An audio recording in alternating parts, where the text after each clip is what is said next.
hablemos de las vías biliares.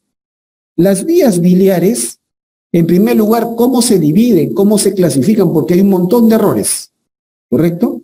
Las vías biliares se clasifican, en primer lugar, en vías biliares intrahepáticas, o sea, que está dentro del hígado. Hay una gran cantidad de conductos biliares que están dentro del hígado, y lo que vemos aquí afuera, eso es la vía biliar extrahepática. ¿Correcto? Extrahepática, o sea, que sale del hígado. ¿Correcto? Muy bien. Esta vía biliar extrahepática, la vía biliar extra, lo que se ve acá afuera del hígado, se subdivide en dos. En vía biliar principal y vía biliar accesoria. ¿Correcto? Vía biliar principal y vía biliar accesoria. ¿Quedó claro? Así se subdivide la vía. Entonces yo tengo así. La vía biliar se subdivide en dos, ¿no? No hay que olvidar. Se divide en dos. Vía biliar intrahepática y vía biliar extrahepática. O sea, lo que está dentro del hígado, gran cantidad de conductos que hay dentro del hígado, y lo que se ve afuera, la vía biliar extrahepática. Esta vía biliar extrahepática se subdivide en dos. En vía biliar principal y vía biliar accesoria. ¿Quedó claro? Muy bien.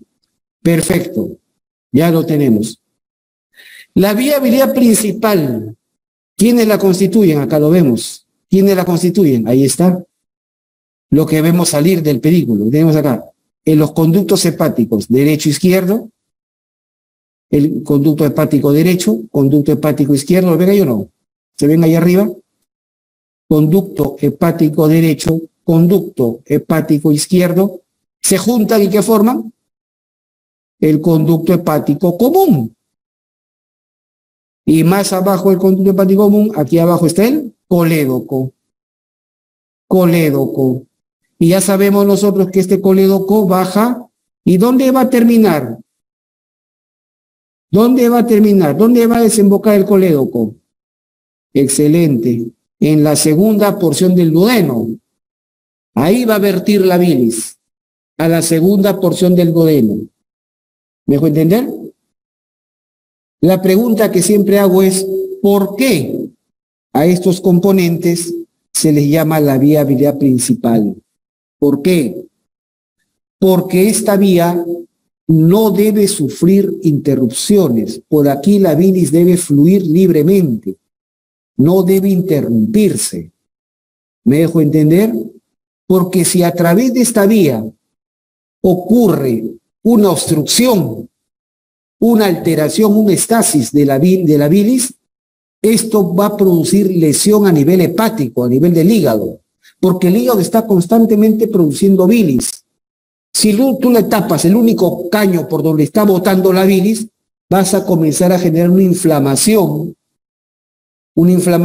de las células hepáticas y una destrucción de los lobulillos hepáticos. ¿Me dejo entender? Y esto puede llevar a lo que nosotros llamamos una colestasis intrahepática.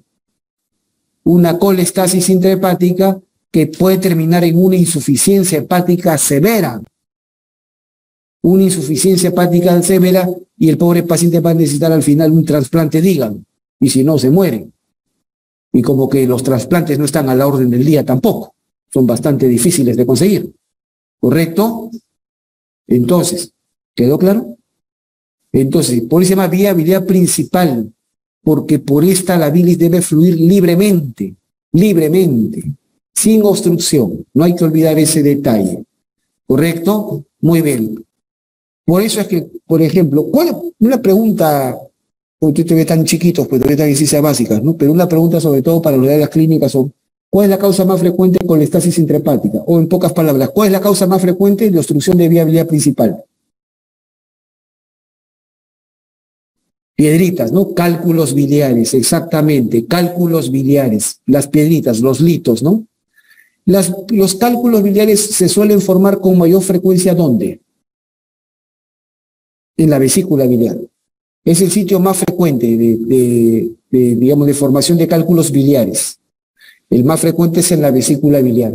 Pues entonces, si en la vesícula biliar se forma una piedra, y esta piedra se rompe, se fragmenta, ¿no? un pedazo de piedra va a bajar y puede obstruir ¿a quién? Al colédoco. Cuando una piedra tapa el colédoco, eso se llama coledocolitiasis. Coledocolitiasis. ¿Me dejo entender? Y ustedes deben saber también que la vía biliar, digamos que aséptica, estéril, no está. Nuestro cuerpo tiene gérmenes, naturalmente, tiene gérmenes. Acuérdense que si está unido al duodeno, y el duodeno es el intestino, está lleno de gérmenes. Nuestra vía biliar está colonizada naturalmente por gérmenes, bacteroides especialmente, ¿correcto? Entonces, está colonizada naturalmente. Entonces, si tú obstruyes, tapas el colédoco con una piedra, lo primero que se va a producir es que la bilis cuando drena, va barriendo gérmenes, va generando un equilibrio en la flora bacteriana. ¿Me dejo entender? Pero si tú tapas, si tú obstruyes, ¿me dejo entender? Entonces se va a producir una proliferación bacteriana. Aparte, claro, de una congestión de bilis que va a dañar al hígado, se va a producir también una proliferación bacteriana, un desequilibrio en la flora bacteriana. Y eso va a producir una inflamación, una infección de la vía biliar. ¿Cómo se llama eso? Eso se llama colangitis. Colangitis. Y eso es una emergencia. Es una emergencia médica, no es una emergencia quirúrgica. Pacientes con colangitis pasan a cuidados intermedios, por lo menos. O sea, no pasan a hospitalización simple y en algunos casos pueden requerir cuidados intensivos. ¿Me dejo entender? Y no se le puede operar hasta que se solucione la colangitis. Se soluciona la colangitis, ya se entra para sacar la piedra en el colédoco que está causando este problema. ¿Estamos claros? ¿Se entiende? Muy bien. Entonces, perfecto, perfecto. ¿Ya? ¿Y cómo sacan la piedra ahora? Hay un procedimiento que ahora lo hacen los gastroenterólogos, antes lo hacían los cirujanos. Se abría el paciente y habría que sacarla. Pero ahora no, ahora el gastroenterólogo tiene un famoso procedimiento, la CEPRE.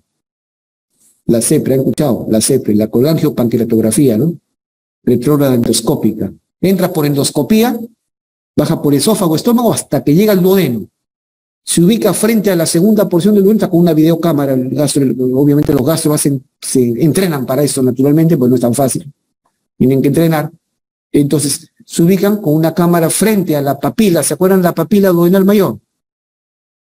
Y por ahí meten una cánula y se meten al colédoco.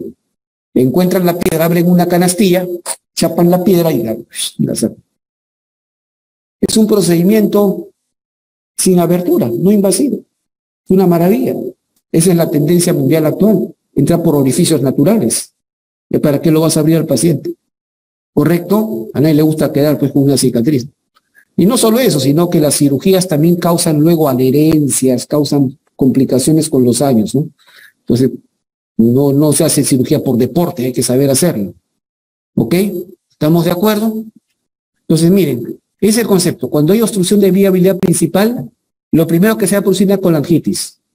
Una colangitis. Y esto es de manejo reservado. ¿Correcto? Una colangitis. ¿Por qué? Por desequilibrio de la flora bacteriana. Pero también se está produciendo, ¿qué cosa? Una colestasis. ¿No? Una colestasis, ¿cómo se llama? Por la detención, una obstrucción en el flujo biliar, ¿no? Y todo esto por una piedra. ¿Cómo se llama cuando hay una piedra en el colédoco? Coledocolitiasis. Aprendan esos términos porque se usan mucho en cirugía. ¿Correcto? Aprendan esos términos. Una coledocolitiasis. ¿Qué significa? Una piedra en el colédoco, en castellano elemental. Perfecto. Puede producir o produce una colangitis. Inflamación, infección de la vía biliar principal por desequilibrio de la flora bacteriana. Perfecto. ¿Correcto? Muy bien. La cola también se está produciendo una colestasis, una obstrucción en el flujo biliar, que causa daño intrahepático. Causa daño intrahepático. ¿Estamos de acuerdo? Entonces, aprendan a usar los términos, ¿ya? Por eso que yo siempre rescato, me encanta enseñar anatomía, porque la anatomía es un curso que no solamente te rellena de memoria de datos, eso cualquiera enseña así, sino que la anatomía te enseña lenguaje médico. La anatomía te enseña lenguaje médico. ¿Ok? Muy bien. Perfecto. ¿Qué más? ¿Qué más? ¿Qué más? Ya, eso es la vía biliar principal. Pero también hay una vía biliar accesoria. accesoria. ¿Quién la forma? La famosa vesícula y su conducto. ¿Cómo se llama el conducto de la vesícula? Cístico, bastante conocido, ¿no? El conducto cístico, la vesícula biliar y el... ¿Y por qué le llamamos vía biliar accesoria? ¿Por qué? Accesoria porque es prescindible. Es decir, a una persona le pueden sacar la vesícula biliar, ¿sí o no? Y nadie se ha muerto porque le saquen la vesícula. ¿Estamos de acuerdo? O sea que no es vital, digamos, ¿no? Les hago la pregunta, ¿entonces para qué sirve? Si se puede sacar la vesícula y no puede vivir sin vesícula, ¿entonces para qué sirve? La pregunta lógica. ¿Para qué sirve? La vesícula tiene dos funciones fundamentales. Dos funciones fundamentales. Uno es almacenar, y la segunda, concentrar la bilis. Almacena y concentra bilis. Es decir, el hígado produce bilis. La bilis baja por los conductos hepáticos derecho e izquierdo y se mete a la vesícula biliar. Ya, eso me dice cualquiera. Cualquiera me dice, la vesícula almacena y concentra bilis. Ya. ¿Y cuánto almacena? ¿Qué cantidad de bilis almacena? O puede caer varios litros de bilis, tampoco, ¿no? La bilis almacena hasta 50 o 60 mililitros. ¿Correcto? Unidad equivalente a mililitros. Unidad equivalente a mililitros, centímetros cúbicos. Tienen que dominar eso, ¿no? Porque eso se usa bastante. Centímetros cúbicos, es lo mismo. ¿Estamos de acuerdo? Entonces, 50, 60 mililitros o centímetros cúbicos. Esa es la cantidad de mililitros. Todo el mundo dice, almacena. ¿Y cuánto almacena? Y ahí suenan los grillos, nadie me responde. 50, 60. ¿Estamos de acuerdo? Y concentra. ¿Cuántas veces la concentra? La vesícula biliar puede concentrar hasta 10 veces la bilis. Hasta 10 veces la bilis. ¿Y para qué la concentra? ¿Y para qué la concentra? ¿Para qué me sirve la bilis concentrada? ¿Qué función tiene la bilis? La bilis va a salir luego de la vesícula. La bilis se junta acá y se concentra. ¿Estamos? ¿Se entiende?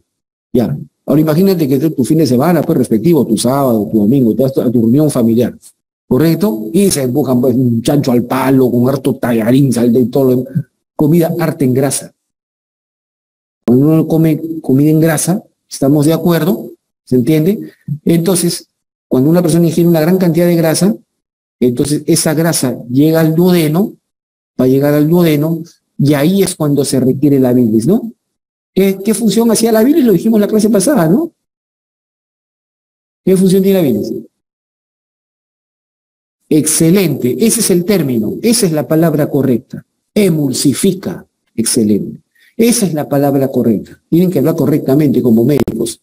Muy bien. Emulsifica las grasas. ¿Y qué significa emulsificar? ¿Qué es la emulsificación? Dijimos que era un cambio físico, que no era un cambio químico, excelente. O sea, es como un cambio de estado. ¿En qué consiste? En que las gotas grandes de grasa las fragmenta o las escinde, hablando con propiedad, escinde, y las convierte en gotas más pequeñitas, micelas más pequeñas. Micelas, o sea, escinde las micelas de grasa y las convierte en micromicelas para facilitar, ¿no? Favorecer la acción de las enzimas pancreáticas. ¿Correcto? Esa es la forma correcta, excelente. Entonces, prácticamente actúa como un detergente. Y obviamente un detergente será más potente cuando está más concentrado. Entonces la bilis más concentrada tiene mayor potencial emulsificante. ¿Estamos de acuerdo? O sea, rompe mejor las gotas de grasa. ¿Estamos de acuerdo? Simple, perfecto, excelente. Esa es la función de la bilis. De la bilis, claro, entonces, les pregunto, entonces, si a una persona le sacan la vesícula, ¿ya no emulsifica grasa? ¿Cómo es la bilis de una persona a la que se le ha quitado la vesícula? Dicho sea de paso, ¿cómo se llama la cirugía de extirpación de vesícula? Se llama colecistectomía. Colecistectomía. El sufijo ectomía es extirpación. Colecistectomía. ¿Estamos de acuerdo? Colecistectomía. Una persona a la que le han sacado la vesícula, pregunta, ¿cómo es su bilis? ¿Cómo va a llegar esa bilis al duodeno? ¿O no llega? Ya no produce bilis. No, sí produce bilis, porque el hígado sigue produciendo bilis.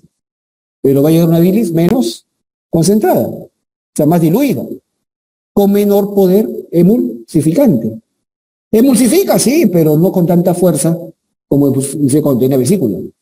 Entonces, cuando una persona le has hecho la colecistectomía, le has sacado la vesícula, ¿cuál es la primera indicación que se le da? Evite comer grasas, ¿no? Entonces, chao a todas esas reuniones sociales, por lo menos 6 meses. ¿Estamos de acuerdo? Por lo menos 6 meses. De ahí el organismo se va a ir adaptando. Se va a ir adaptando. No significa que grabó nunca más, pues no está malo. Pero sí, el organismo se va a ir adaptando. ¿Estamos claros? 6 meses por lo menos. Entonces ya saben eso. Perfecto, ahí está. Ahí están los conos hepáticos, todo lo que he dicho, ahí está el rollo, eso ustedes lo leen. Eso está para lectura. Colédoco, ya. El colédoco es bastante larguito, ¿ah? El colédoco es bastante larguito y anatómicamente lo dividimos en 5 porciones. Esta primera porción de acá, que se ve por encima del duodeno, se llama porción supraduodenal, porque se ve por encima del duodeno. La segunda baja por detrás del duodeno, de la primera porción, retrodenal. La tercera baja por detrás de ¿quién? ¿Qué es esto? La cabeza del páncreas, detrás de la cabeza del páncreas, retropancreática. Luego se entierra, se mete, se sumerge, penetra en la cabeza del páncreas, intrapancreática. Y por último, intramural, o sea, en la pared del duodeno. ¿No? Son las 5 porciones nada más, muy simple. Ahí está, miren qué bonito. Maniobra de Kocher, se llama esto en Kocher, en cirugía. Se corta así y se invierte. Se ha invertido el duodeno. Acá estamos viendo la cabeza del páncreas, ¿ven? Y ahí está el colédoco. ¿Ven? Ahí está el colédoco. ¿Ven? Pregunta, ¿cuál es la arteria que acompaña al colédoco? ¿Cuál es su pareja? ¿Qué arteria bajaba por detrás de la primera porción del duodeno? ¿Y qué es rama? De la hepática común. Ah, muy bien. La gastroduodenal. Perfecto. También. La arteria, la pareja del colédoco es la gastroduodenal. Nunca olvidar eso. ¿Ya? Perfecto. Bien, la vesícula biliar, ahí está todo el rollo. Ya sabemos para qué sirve. Ahí está la vesícula biliar. Están sus partes. Fondo. ¿Cuáles son las partes de la vesícula biliar? Fondo, cuerpo. Tiene este pequeño saquito que se llama el bacinete infundíbulo o saco de Hartmann. Ahí está escrito, ¿no? Y el cuello. El cuello. Pregunta, ¿cuál es la porción de la vesícula visible a través del borde anterior del hígado? Que se podía ver en el borde anterior del hígado. ¿Cuál es? El fondo. El fondo. La parte más anterior de la vesícula es el fondo. ¿Me dejo entender? Pregunta, y esto lo vamos a ver porque vamos a tener una sesión de un caso clínico, ¿no? ¿Les han dicho o no? Y vamos a tener una sesión de un caso clínico para que ustedes apliquen la anatomía. Pregunta, ¿la vesícula biliar en condiciones normales se puede palpar? ¿Es palpable? No, de ninguna manera. En un paciente en que se puede palpar la vesícula biliar, ese signo, en medicina interna, los que están llevando de clínica seguramente les han dicho, es famosa vesícula de Cuvier-Terrier, la vesícula de Cuvier, ¿no? Cuvier-Terrier, es la vesícula palpable, eso es un signo. ¿Y es un signo de qué? Malas noticias. Pues, suele estar asociado a cáncer de cabeza de páncreas. ¿Correcto? Entonces, pero normalmente la vesícula no se palpa. ¿Estamos de acuerdo? No se palpa. Entonces, pero lo que sí quiero dejar claro es que la porción de la vesícula que se puede ver en una cirugía, no en un acto quirúrgico, que se ve en el borde anterior del hígado es el fondo. ¿De qué parte de la vesícula sale el conducto cístico? Del cuello. Del cuello. ¿Correcto? Del cuello. Bien, en el conducto cístico hay unos pliegues que se llaman la válvula espiral, válvula cística de Heister. Ya esa es la parte teórica, ¿no? Ahí están los conductos hepáticos, el hepático como el colédoco. El colédoco al terminar, no desemboca directamente solo en el duodeno. Miren ustedes, el colédoco al terminar no desemboca directamente solo, sino que se va a unir a otro conducto. ¿A quién se une el colédoco? Antes de terminar. ¿A quién se une? Al conducto pancreático principal. Al conducto pancreático principal, o conocido como conducto de Wirsung. Wirsung. Y de la unión de ambos se forma un conducto común, que se le llama el conducto biliopancreático.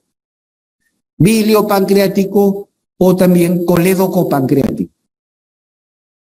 ¿Correcto? Este conductito común. O sea, el colédoco se une, conducto pancreático principal o de Wirsung, ¿correcto? Al conducto pancreático principal o de Wirsung y forman el conducto biliopancreático o colédoco pancreático. ¿Ok? ¿Qué pasó con mi imagen? No salgo.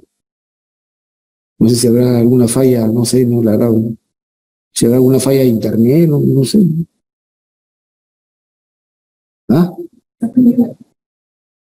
Ah, ya, sí, la cámara, no, es que claro, que en el Zoom sí, pero a ver, bueno. De nuevo. A ver qué sale en el chat, me han puesto algo. Ah, todo bien, genial, gracias, muy amable, gracias por avisar.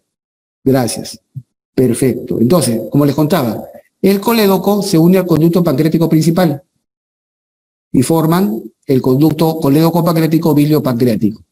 ¿Correcto? ¿Se entiende?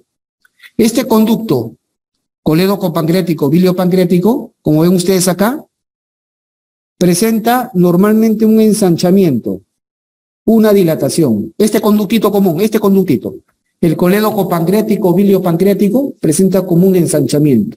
Es un conducto así ensanchadito. Ese ensanchamiento, ¿cómo se llama? Se llama la ampolla. Ampolla, claro, la ampolla biliopancreática le decimos, ¿no? La ampolla biliopancreática o colédoco, igual que el conducto. Ampolla biliopancreática o colédoco pancreática o ampolla de Vater. Vater con BV. La ampolla de Vater. La ampolla de Vater es la ampolla biliopancreática. O sea, la ampolla es el conducto común, pues. ¿Estamos de acuerdo? Pero aprendan a usar los términos. La ampolla es el ensanchamiento del conducto, es la dilatación. Una ampolla, pues, dilatación. ¿Estamos de acuerdo? ¿Está claro? Muy bien. Vamos a ver acá.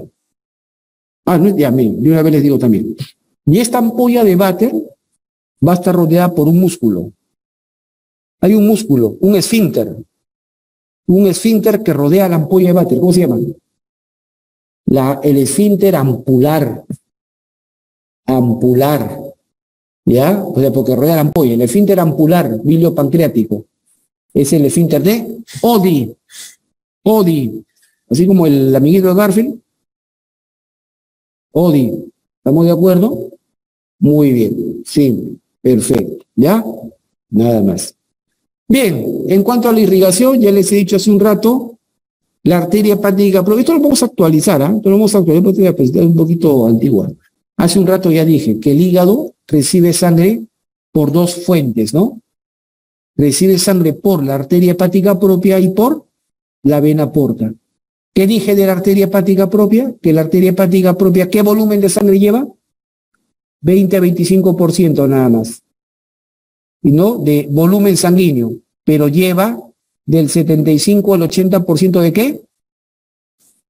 De oxígeno. De oxígeno.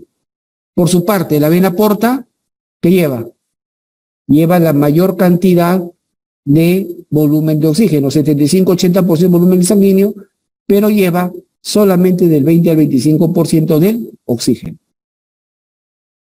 ¿No? Entonces la pregunta es, ¿en qué radica la irrigación de la arteria hepática propia? Radica en que oxigena el hígado. Esa es su principal función. No lleva mucha sangre, pero lo suficiente para que el hígado se oxigene.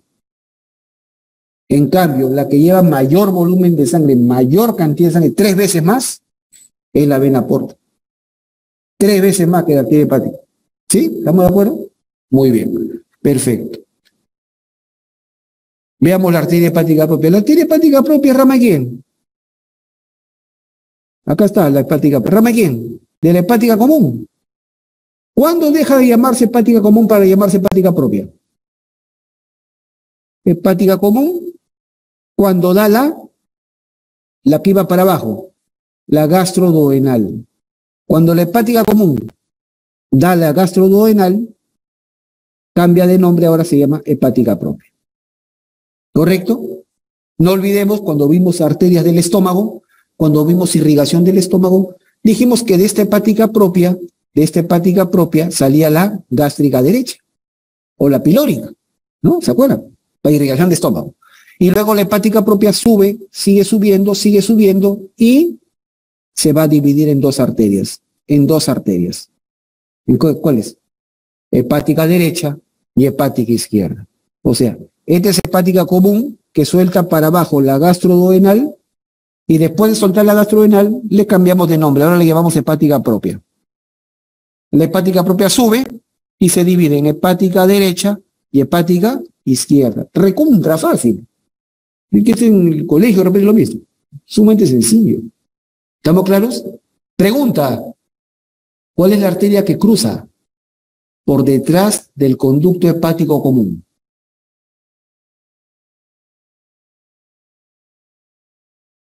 ¿Qué arteria es la que está cruzando detrás del conducto hepático común?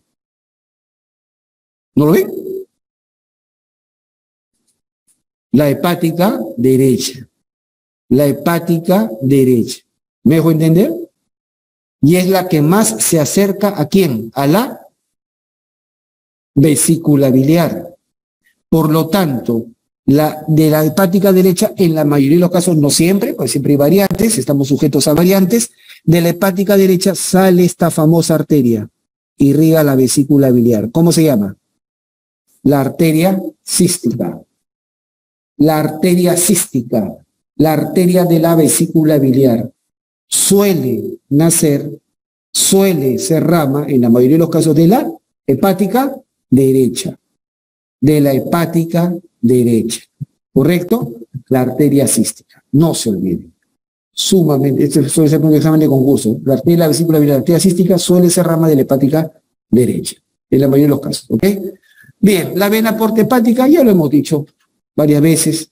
La vena porta hepática se forma por unión de dos venas. La vena mesentérica superior y este tronquito, el tronco espleno-mesentérico, que se forma por la unión de la vena esplénica y la mesentérica inferior, ¿no?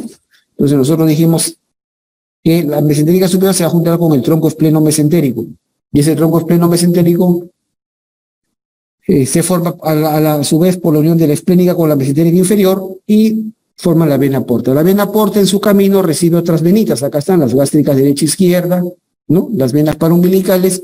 Y cuando la vena porta entra al hígado, también se divide en dos ramas. Cuando la vena porta entra al hígado, también se comporta igual que la arteria. Dos ramas portales. Rama portal derecha y rama portal izquierda. Rama portal derecha y rama portal izquierda. ¿Correcto? Nada más. Perfecto. Bien, acá hay un reparo anatómico que lo he mencionado ya de manera indirecta. Aquí hay dos zonas que es necesario aclarar. Hay dos triangulitos. En primer lugar, vemos acá este triángulo. Este triángulo.